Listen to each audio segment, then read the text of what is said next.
इस तरीके से हिंदू धर्म में गीता, मुसलमान धर्म में कुरान शरीफ और ईसाइयों के लिए बाइबिल और सिख के लिए गुरु ग्रंथ साहब का महत्व होता है, उसी राजस्व में राजस्व संहिता का बहुत बड़ा महत्व है।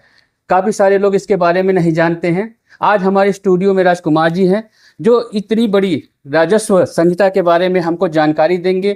क्या नियम है, क्या कानून है और जनता को इससे किस तरीके से लाभ मिल सकता है, इसकी पूरी जानकारी आज के हम इस एपिसोड में लेंगे। स्टूडियो में आपका स्वागत है सर। जिस तरह से धर्म ग्रंथों का महत्व बहुत ज़्यादा है अपने अपने धर्मों में, उसी तरीके से राजस्व में इस राजस्व संहिता का बहुत बड़ा योगदान है। तो राजस्व संहिता के बारे में किसी को पता नहीं है, तो हमारी जनता को बताइए राजस्व संहिता क्या है और इसकी जरूरत क्यों पड़ी। सबसे पहले तो नमस्कार सिद्धेश्वर शर्मा जी। नमस्कार। आपने बहुत ही अच्छा प्रश्न पूछा कि राजस्व संहिता क्या है। तो सबसे पहले हम आपको यह बता दें कि जैसे हमारे प्राचीन जो भूमि संबंधी कानून बने थे वो परंपरा के आधार पर बने हुए थे। जिस तरह जैसी परंपराएं थी, तमाम अवधारणाएं थे, उस तरह कानून विभक्त होते गया, बनता गया। ध्यान दीजिएगा कि प्राचीन कानून के बाद जो आया समस्या मुगल पीरियड में था। आपको पता हो कि मुगल पीरियड में एक थे सम्राट अकबर।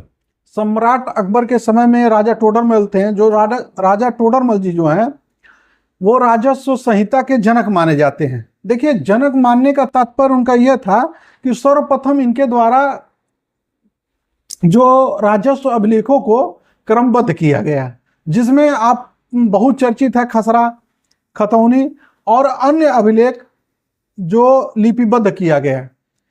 अन्य अभिलेखों को लिपिबद्ध करने के साथ साथ उनको सबसे पहले प्रचलन में लाया गया।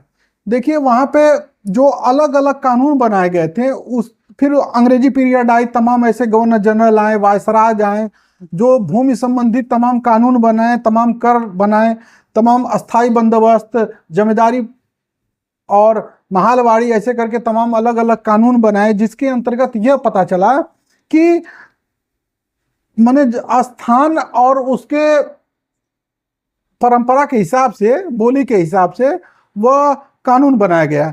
अच्छा, अब किया गया क्या कि जब भारत आज़ाद हुआ तो उसमें तमाम ऐसे कमियां थीं जो मतलब यहाँ के हिसाब से उसको अडॉप्ट करना था। तो तमाम जमींदारी उन्मूलन, सुधार अधिकार, चकबंदी, टेंडेंसी एक्ट, तमाम ऐसे कानूनों को बनाया गया। लेकिन उत्तर प्रदेश का एक वृहत रूप में कानून बनाया गया जिसका नाम दिया गया उत्तर प्रदेश राजस्व संहिता 2006।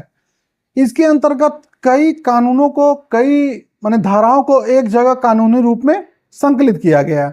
अब इस कानून बनाने का तात्पर्य यह है, जैसे एक एग्जाम्पल के तौर पे हम बताएं आपको कि जैसे हम किसी भी न्यायालय के न्यायाधीश के पटल पे अगर रखा गया, लिखा गया है उत्तर प्रदेश राजस्व संहिता की धारा 1, तो इससे यह पता चल जाता है, माननीय हमारे न्यायाधीश महोदय को देखते ही यह पता चल जाएगा कि ये जमींदार और उत्तर प्रदेश राजस्व संहिता के संदर्भ में ये बात कर रहे हैं। तमाम अलग अलग हैं। इसीलिए जो हमारा ये उत्तर प्रदेश राजस्व संहिता सभी कानूनों को एक जगह संकलित करते हुए व्यवस्थित बना दिया गया है।